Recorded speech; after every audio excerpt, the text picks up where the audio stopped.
and there's still time. Come on everybody, get your game face on. We're gonna help the Whitecaps get the job done. Strong in defence, stealing midfield, striking, scoring goals, we'll get the 3-point seal. We are top of the league, say we are top of the league. We are top of the league, say we are top of the league. Something out of the theatre of the imagination.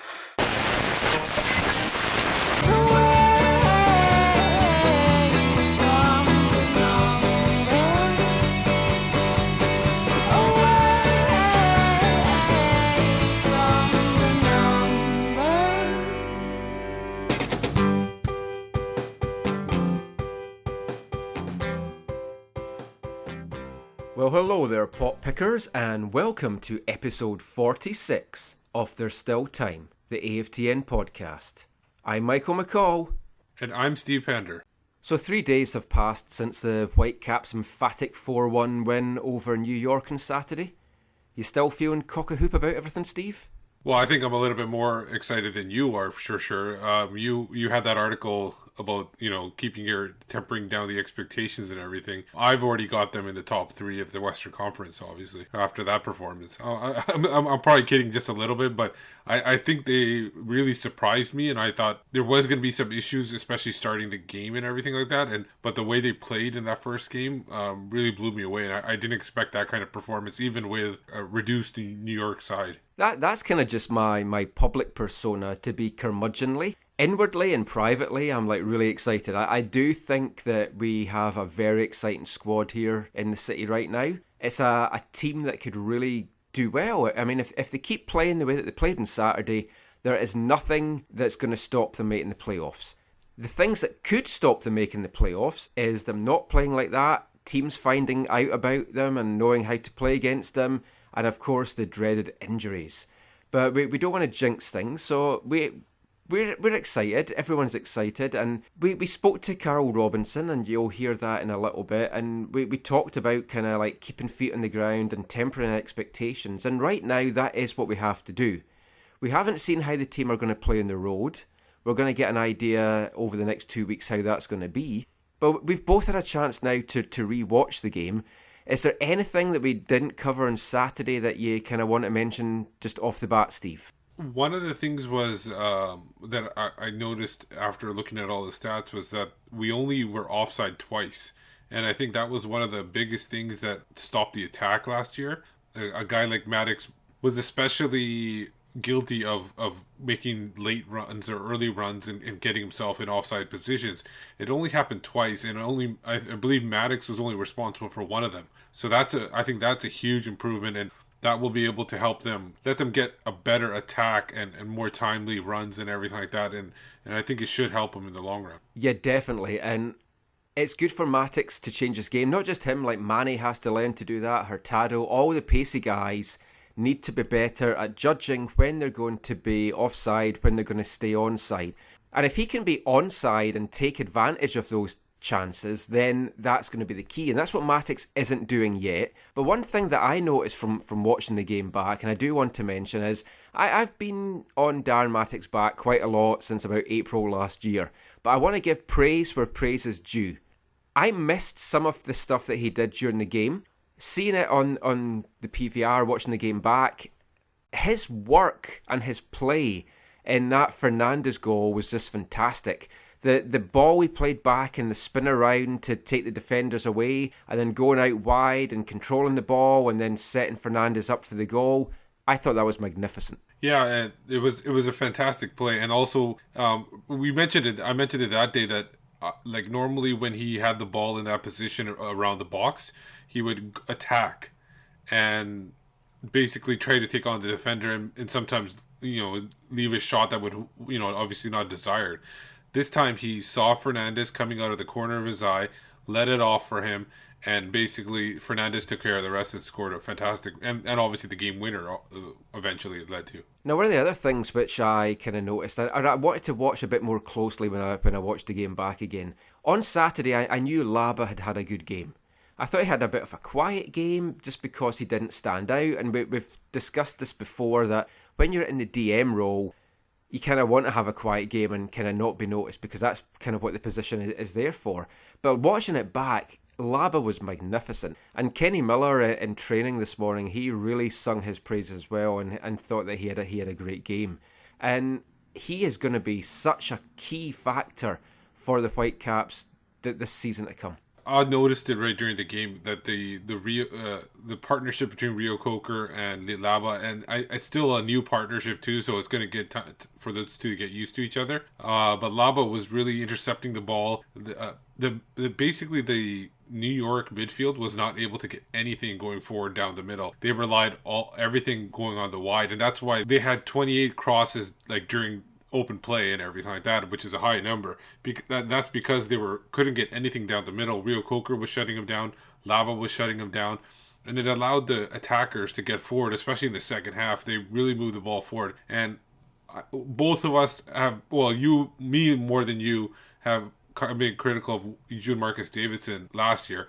Lava, I know he's being paid a lot more, but it's definite. You can see the difference in quality and him being able to get the ball, turn it upfield, and find those attackers quickly on the run.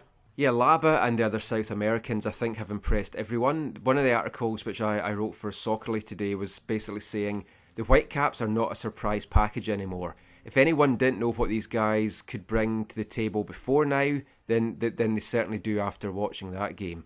The play of the South Americans was fantastic, and both Fernandez and Morales are up for MLS Goal of the Week in Week 1.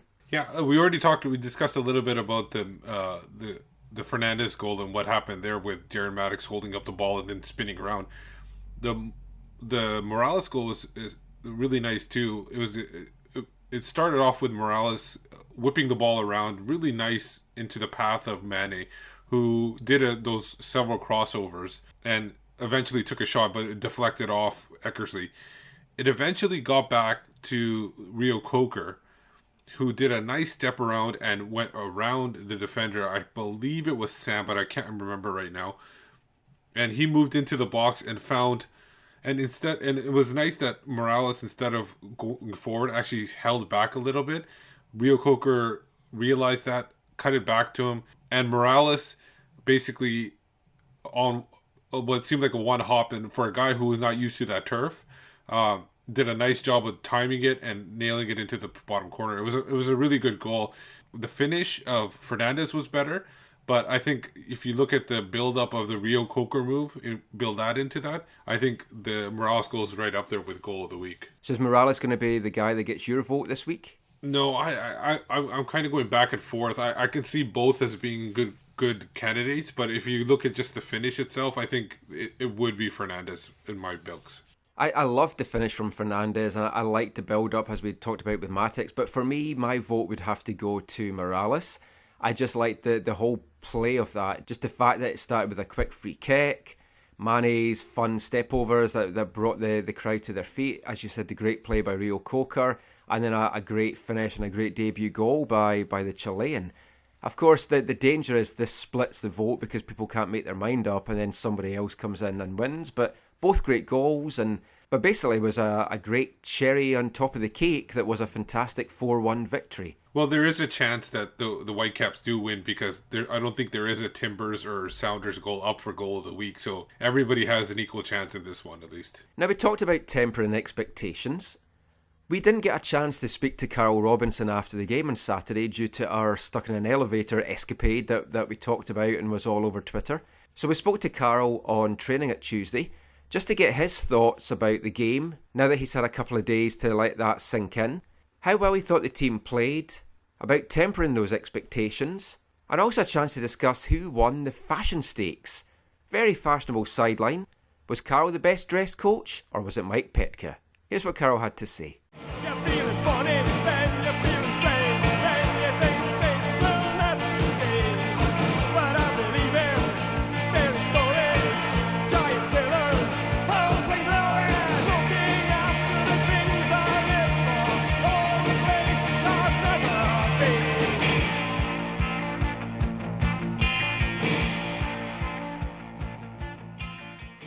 been. So Carl, obviously this season got off to a great start for you on Saturday.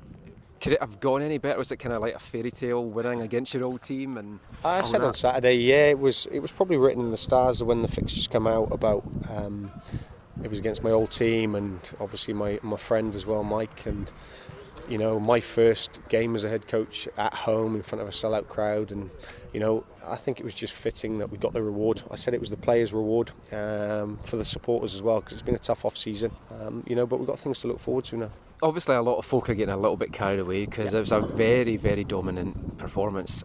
What do you have to do to kind of keep the players' feet on the ground and also maybe to temper expectations of the fans a little bit? Yeah, I said after the game, my expectations are that, I want to be successful this year, and one performance doesn't make a season, and it certainly won't. It was important. We got off to a good start, and we did. We played some excellent football, and I think the thing that I can take from the game is that the information I give the players over the first 6 and 8 weeks in pre-season, they took on board and they showed what stuff we'd been working on the pitch on a Saturday, and for me that's all credit to them because they'd done it. Obviously we scored some cracking goals against the top team, so there are a lot of positives, but the goal that we conceded annoyed me because we didn't need to concede that goal as well in the last minute.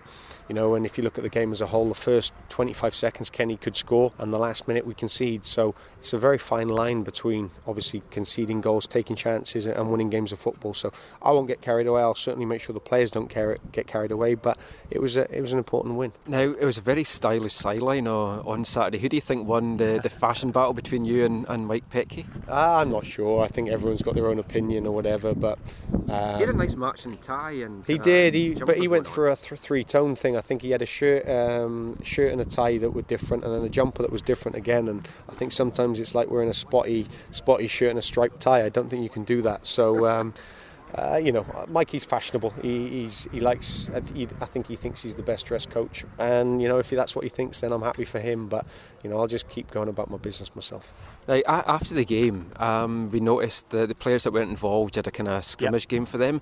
Is that something you're planning to do the whole season, and what's behind your thinking of that? It is. One thing I learned from last year, and from being in Major League Soccer, is the players that don't play on a Saturday sometimes miss 2 or 3 days of training because obviously they're disappointed about not being involved on the Saturday, and then they have the Sunday off as well, so they don't train the Saturday, they don't train the Sunday, and Friday's preparation for the game is pretty low key. So what I want to do in the early part of the season is make sure that they don't lose their levels of fitness, because they're all key players. They're all going to have a part in the squad at some time and in the team, and when I give them that opportunity, it's important that they're fully fit, they're focused, and they're ready to take that chance, because some might only get one chance, others might get 3 or 4 chances, but they need to be in tip-top shape, because we need to be one of the fittest teams in the league if we're going to play the style that I want to play. And I think they showed on Saturday that the 11 and the subs that come on that we are, and it's important that the group on the outside at the moment, who won't be on the outside all season, stay fit and focused as well. That's great. Thanks so much, Carl. Okay, thank you.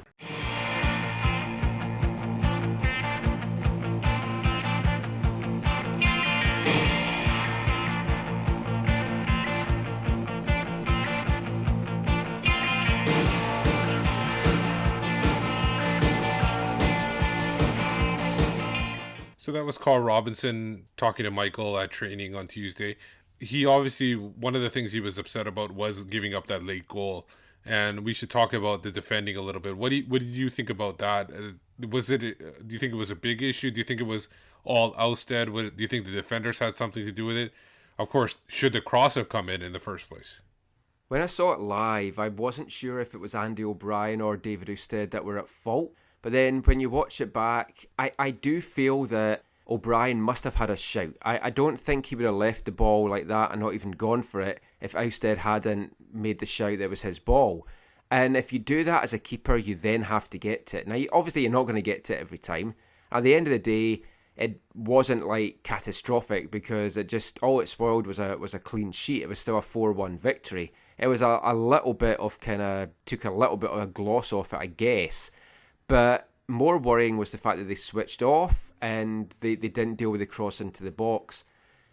I guess the key is going to be if it happens during a more competitive moment of a game as to how they do. But between that kind of blip and what Ousted did in Portland, the pressure, I'm not saying it's mounting on him, but folk are starting to ask questions about just how good he is as a keeper.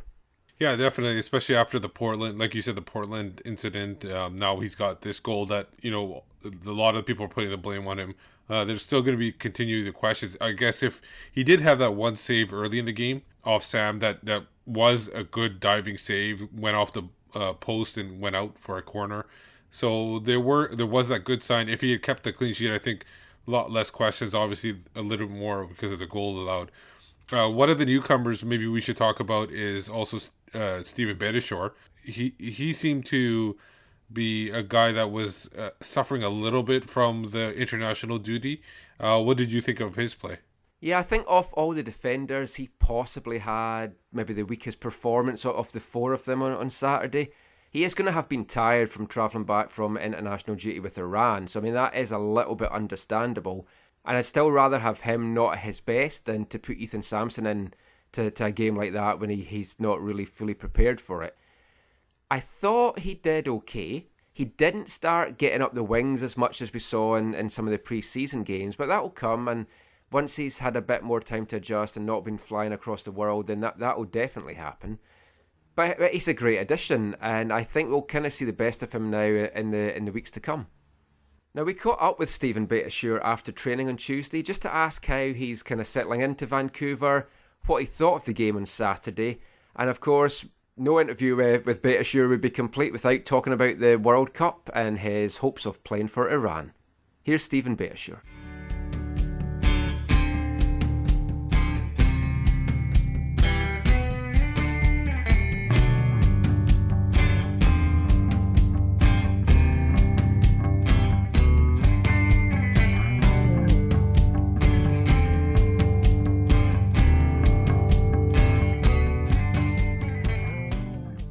So Stephen, the team obviously got off to a really good start on Saturday. You've been around the league long enough to know that one game at the start of the season doesn't really mean that that's how the season's going to go. What do you feel you have to do maybe to temper expectations a bit in the squad just now? Well, you saw it today in training. Everyone's working hard. Even though we got a great result, you can't just settle and you can't be content with what you have. So you have to always try to improve and get better. And today was definitely a great stepping stone towards that. We have a tough match coming up on the road at Chivas. So we just have to, make sure we stick to Carl's game plan, and good result will come from that. In the game on Saturday, you picked up a card early on. How does that change your mindset for the rest of the game, especially when it's a replacement ref? You don't know how they're going to be. Did that put added pressure on you during the game? You try not to focus on it too much. I think one thing, maybe just try to stay on your feet. But as far as being aggressive, you still have to be aggressive. You still have to, get into tackles and stuff. But maybe just staying on your feet would help out in that cause. Now, you've played at BC Place before, I think 3 times with San Jose. What was the difference playing there as a home player, and have you got used to the turf yet? Because I know a lot of players, when they've been visiting players, have criticised the turf a little bit. Yeah, well, the difference definitely is the crowd, You have the crowd rooting for you instead against you, so it was great having them behind me and our team, and it's different, you coming into the place, and it's a tough place to play, I don't know exactly, the home record here in the past few years, but I have a real good feeling that we're going to have a very, very, very good record this season at home. So I'm excited to be a part of it, and yeah, hopefully we can win all of them. Who knows? Now, going into the season, there was a lot of people kind of had the team not making the playoffs. MLS, I think, had the Whitecaps as 18th overall. Do you feel that the performance on Saturday is going to have opened people's eyes up a little bit, and you're no longer kind of a surprise package now to everyone? They had us 18th overall? Yeah. Oh, wow. Well, that shows I try not to focus too much on that kind of stuff, because we know the talent that we have within our team. Carl's doing a great job in kind of telling us what he wants from us, and we're really eager to kind of show them what each player, individual, and as a team what we have. So I think this past Saturday was a great start against New York, and we just have to continue that on Sunday and get another good result, and then people can say what they want from there. Now, just from a personal point of view, obviously the World Cup's coming up this year. You won't have been told yet whether you're going to be in the squad, but is it hard not to look ahead to Brazil and what that might kind of hold in store for you? I'd say it's hard for how many people ask me. It's not too difficult for me, because I was brought up that way, not to get ahead of myself, The saying, don't count your chickens before they're hatched. So right now I focus on, I'm with Vancouver, and we have to play on Sunday against Chivas, and I want to play to my best abilities, and that's it. That's all I focus on. And then, if I do well, good things come from it. So if I start getting ahead of myself thinking this or that or World Cup or anything like that, I think you stop improving, and you can't have that as a player. So you always have to get better. Have you been given any indication as to how long you might be away if you are in the World Cup squad? I mean, are they having a camp in May, kind of pre-tournament? No, I haven't asked once again. If they call me, I go. If they don't call me, I'm here. So I just kind of I go day by day, yeah. It's a young team. You've got quite a veteran backline. Obviously, for all four of you just now to go the whole season without picking up an injury would be kind of a bit kind of unusual. What advice do you give the young guys like Ethan and Sam Arakugbe and even Christian Dean as centre-backs? What can you veteran guys kind of impart to them to kind of help them when they do come into the team? Yeah, well, we have a great training staff over here, and they're really working with us to kind of prevent injuries. So hopefully they can keep us off the injury list for the entire season. But as far as, the younger guys, they're a good group. They listen, they're hungry to learn, and they feed off of the passion we have in practice and in games and stuff like that. So you really don't have to say too much to them because they have such good character, and they're talented and they're young, and I'm excited for their future for sure. That's great. Thanks so much, Stephen, and good luck for the rest of the season. Thanks for having me.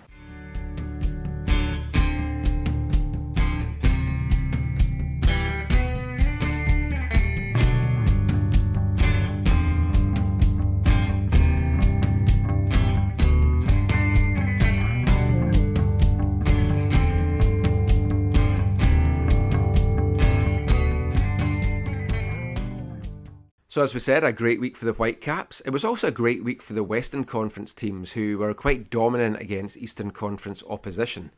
Now I had a chance to watch all of the games over the weekend, and last season we did a section on AFTN in written form called MLS Musings.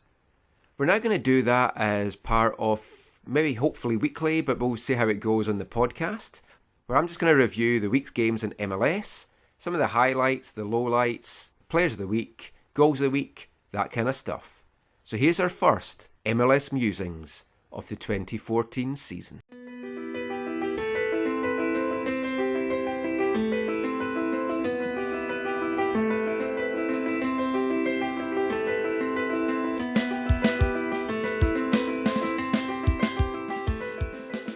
Now the first weekend of the season is always an exciting time. No matter what league it is in the world, it's a time where supporters are filled with hope and joy and expectations for the season ahead, and usually by the end of the first month, most of them are disappointed and out the window.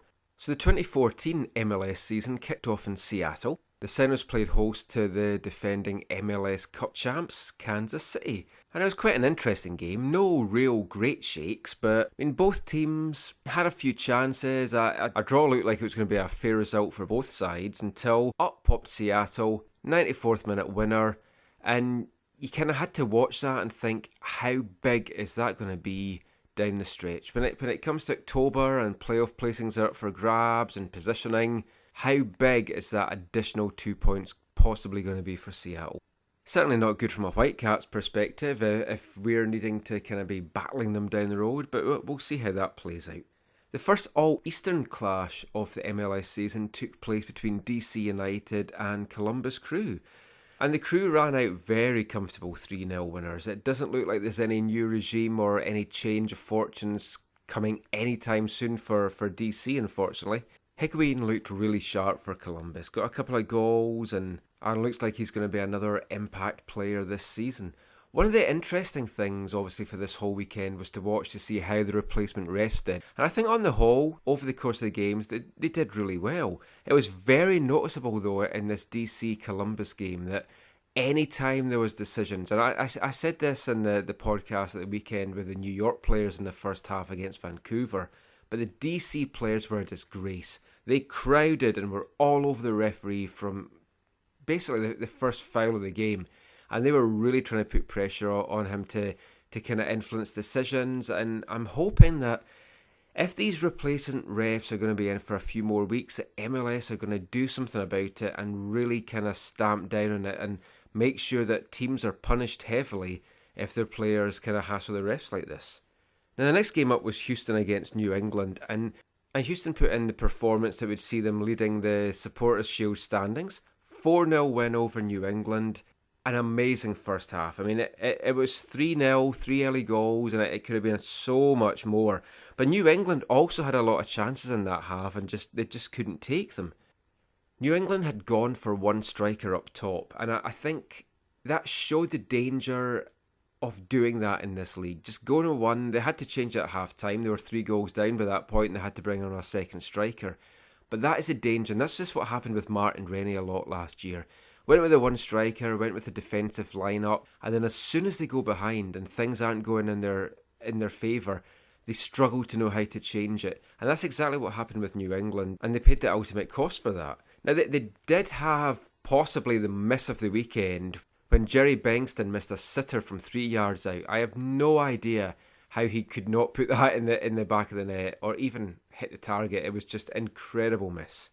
There were a couple of really good games this weekend, and one of them was Dallas against Montreal. 3-2 win for Dallas, and it could have been all so different. Eric Miller, who was a guy that the Whitecaps were rumoured that they were wanting to take in the Super Draft before Montreal nipped in ahead of them and took him off their hands.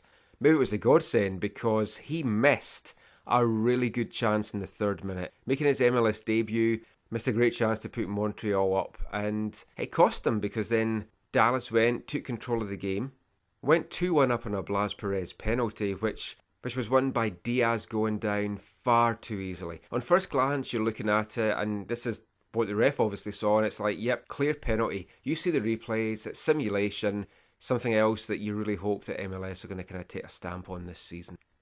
The Western Conference had done really well against the Eastern opposition. The only team to really let them down was Portland, who had a 1-1 draw with Philadelphia at home at Piggy Park, and I tell you, that was another late winner. 93rd minute. Like we said for Seattle, how huge could this be down the stretch? And it's one of those things that Whitecaps let a goal in stoppage time. The Cascadian rivals both got winners in stoppage time. Let's hope that's not a trend that's going to continue this season. Wasn't really sure how Philadelphia were going to be this season, but they looked really good. I mean, they came out well. They took a deserved lead, but you really have to question Philadelphia's marking on the goal. Bunching in just outside the 6-yard box, standing around as the corner came in, and yeah, they should never have allowed that. And when you have the chance of going to a place like Portland and getting 3 points, and then you lose it because of something like that, that just must drive the coach nuts. And the final game of Saturday night was an all-Western Conference affair between LA and Salt Lake. And Salt Lake ran out 1-0 winners. A little bit of a surprise. I kind of thought LA would get off to a really good start. Had a really strong lineup out there. It was a tale of the keepers though.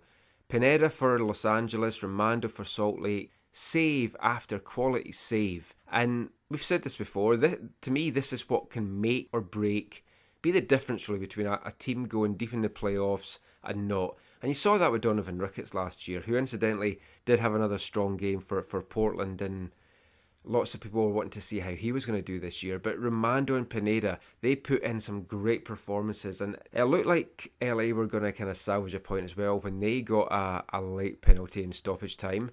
Should never have been a penalty. Canadian guy, Rob Friend, shocking case of going down in the box when he was never even touched. But karma's a bitch. So's Robbie Keane, and he missed. Or rather, should I say, it was a great save by Romando.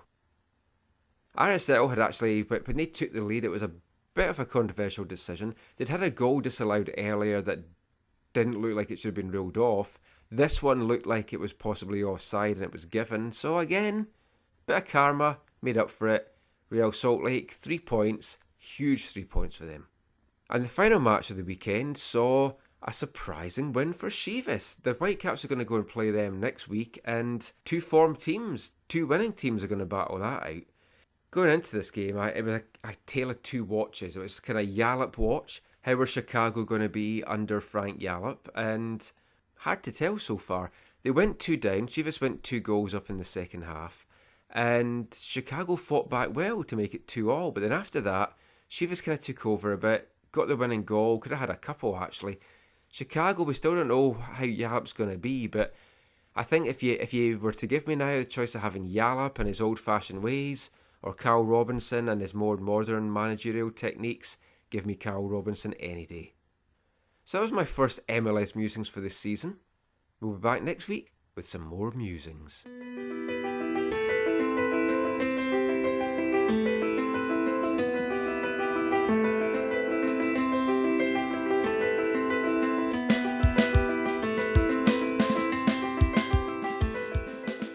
So those were Michael's thoughts on the MLS weekend. A couple points I wanted to add on to that, Michael, for a second here.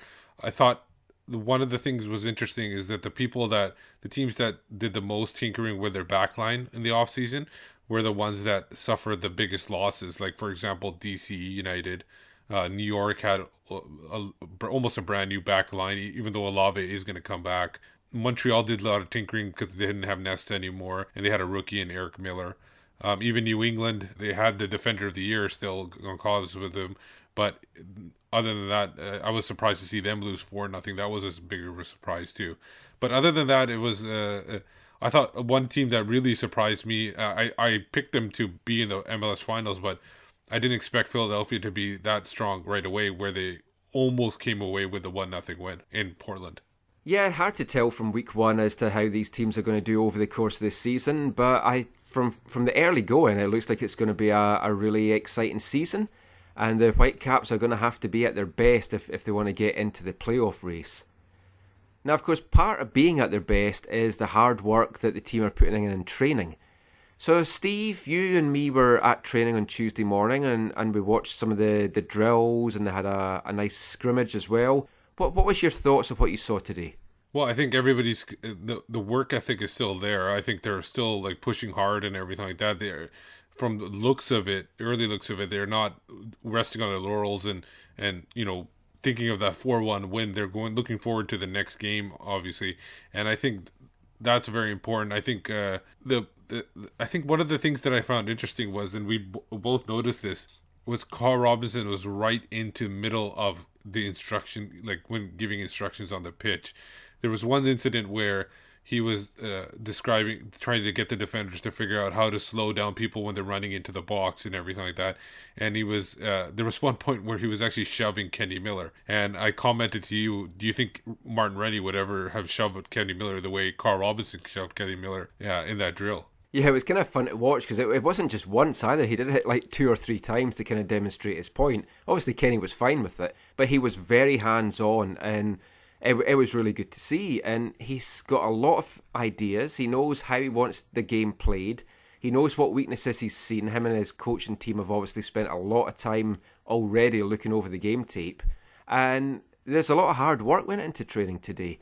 And it was good to see the players that didn't feature on Saturday being really up for trying to get in the team. And we spoke to Carol about that as well during the interview at the start of the show, where he explained that he's going to kind of try and raise their fitness levels by having those that don't play on a Saturday doing a little bit of extra training. So, I mean, that's all good.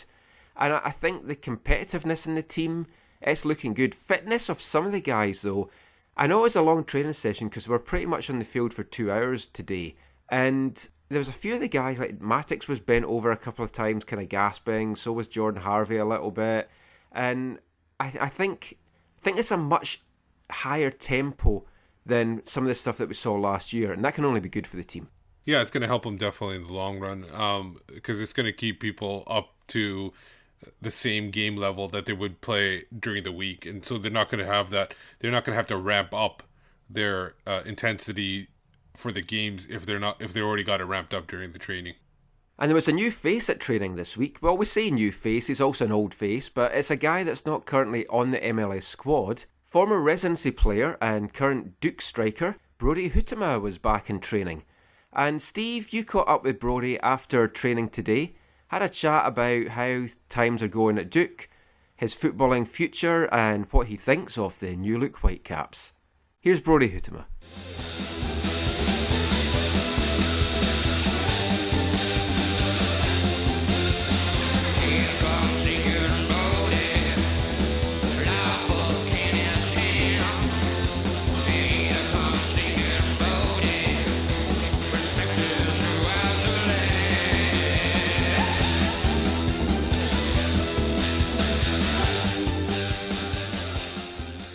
It was your first season at Duke. How do you feel that went as a first season in college soccer? It was a good learning experience, I guess, for the first year. I don't think I did personally as well as I would have liked. It's a totally different kind of soccer than here. Used to playing like to play it on the ground here at Whitecaps residency, and then going there, a lot more through balls, a lot more direct soccer. And then I think at the end of the year, we finally came together as a group and really started. We kind of understood that we needed to start playing to win. Yeah. So we went on like an 8-game win streak at the end of the year, and that was finally when we started to play, settle it down. So I think that was good. It was a good thing to build on, and I think we can build on that for next year for sure. It's weird. The system's really weird.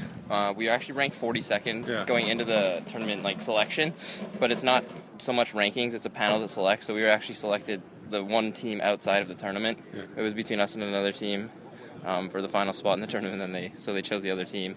It's kind of a weird system how the 42nd ranked team in the nation get in. Now you did make the all academic team for the ACC. How was it difficult, or did residency help you in balancing the education and the school, or was it easier because you weren't training as much? I think I was training the exact same amount actually there, but I think it was very systematic, and it allowed me, once after the first 2 weeks, I understood how to really balance it because it's all the same system. I have training in the morning till 11 and then class and homework basically till the end of the day.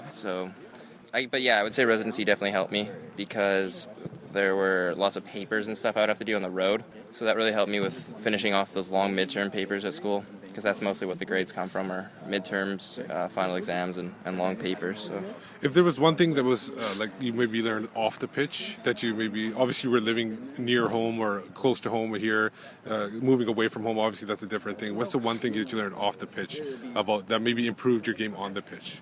I think just being responsible for myself. I think there's not my parents, or when I was staying here in Burnaby, there's no billet family or whatever. When they went to bed, I had to go to bed.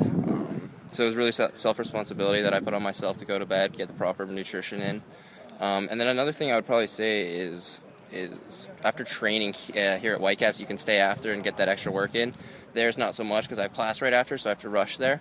So it really I was really forced to come in on weekends a lot. So that was a good change for me because it allowed me to, work on whatever I wanted for however many hours I really wanted, because I have access to the field whenever I need.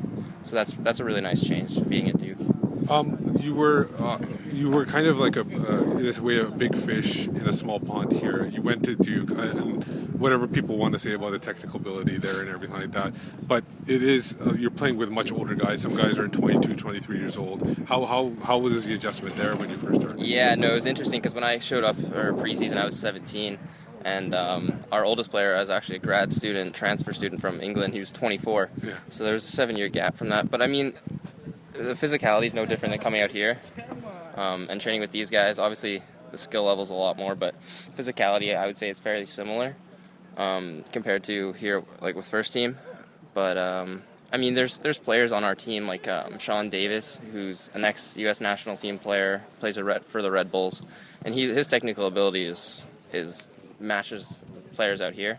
So it's really good I get that one-on-one work with him. Him and I usually go out to the field together and get some extra work in. There's another freshman, So and Kim from Sporting Kansas City.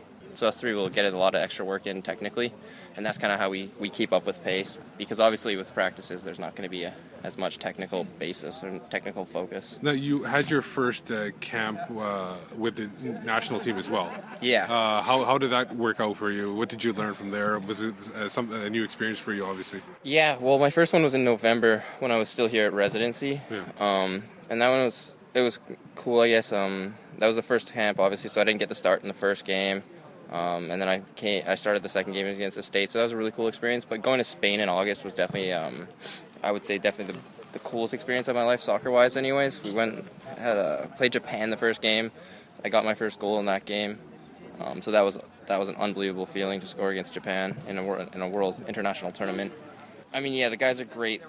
The technical ability there, I came straight from there to preseason, and I think that really, really helped me. So I think coming into this next season, next fall, coming back here, hopefully training, here and getting that work in, and hopefully getting some more national team camps that'll help me adjust for next year. You were here in the wintertime as well. You came for a week or so, and then now you're a couple weeks here. What have the coaches here told you to work on when you go, if you do go back to university? And what do you think you need to work on yourself too as well? Well, obviously the pace of the game here is so much better. So it's not really something I can continuously work on. I guess it's just individual work there, but obviously the technical work is what I just need to keep keeping up with, because I don't want to fall too far behind coming back here and have to readjusting. Obviously, even this first day, yesterday was my first day back here, and the pace is just so much faster. It took me like that half an hour or whatever to adjust, but I think I'm starting to get the hang of it again.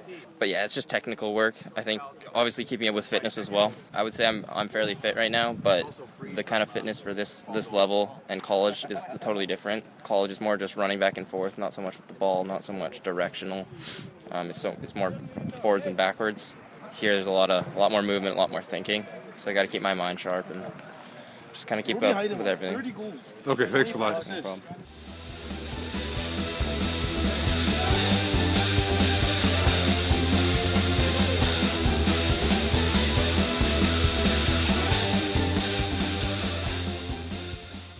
So that was residency product Brody Huitema, and obviously current Duke Blue Devil striker. Now he's a guy who hopefully is a face of the future. We also want to plug the series that is now continuing this week at AFTN, the Whitecaps all-time greats, celebrating the 40 years of Vancouver Whitecaps history in a number of leagues. And this week, Michael, we're talking about the top defenders from NASL. Yep, we're picking our back four. We already have a goalkeeper in Phil Parks. Now we're trying to pick the four guys in front of him. For me, my back four selection is Bobby Lenarduzzi, Bruce Wilson, John Craven, and Sam Lenarduzzi. So get over onto aftn.ca, look for the all-time greats thread, and leave your selection there.